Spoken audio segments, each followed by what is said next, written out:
बिस्मिल्लाहिर्रहमानिर्रहीम। मोहतरम नाजरीन, अस्सलाम वालेकुम वरहमतुल्लाहि वबरकातुहू। मोहतरम नाजरीन, आज की इस वीडियो के अंदर आपके सामने एक अहम मसला ज़िक्र करूँगा। आजकल के दौर के अंदर इस मसले की बड़ी ही ज़रूरियात पाई जाती है।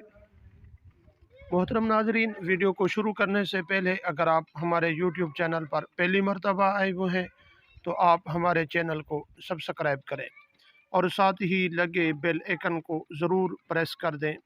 इस तरह की वीडियो का नोटिफिकेशन आप तक पहुंचता रहे। मोहतरम नाजरीन, 3 वजूहात की वजह से इंसान की औलाद में कमज़ोरी पाई जाती है।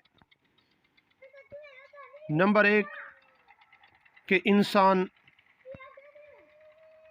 जब अपनी बीवी की शर्मगाह देखे, और दूसरी बात कि जब इंसान हम बिस्तरी के वक़्त अपनी बीवी के साथ बात करता है, और तीसरी वजह कि इंसान अपनी बीवी के साथ हम बिस्तरी करते वक़्त हाथ इस्तेमाल करता है।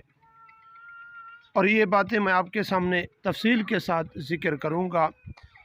पहले बात के शर्मगाह देखे तो उस वक्त भी इंसान की औलाद के अंदर नबीनापन पाया जाता है,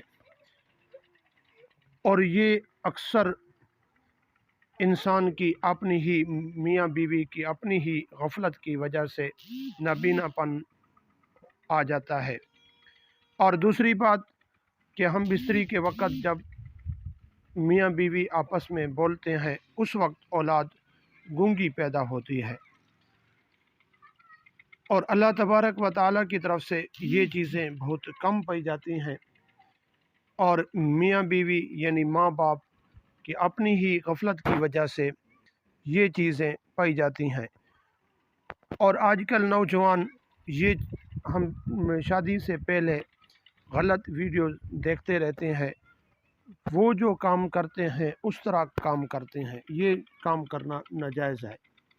वो काम करने चाहिए जो अल्लाह तबारक व तआला ने शरीयत के अंदर ज़िक्र किए हैं, और हुज़ूर सल्लल्लाहु अलैहि वसल्लम की हदीस मुबारका से साबित हैं। और अगर आप अनपढ़ हैं, आप पढ़े लिखे नहीं हैं, शरीयत नहीं जानते, तो आप किसी आलिम के पास जाकर ये मसला पूछ लें। उसके बाद आप अपनी बीवी के साथ हम बिस्तरी करना शुरू कर दें। नाज़रीन, अगर वीडियो आपको अच्छी लगे अपने दोस्तों की तरफ भी शेयर ज़रूर कीजिए।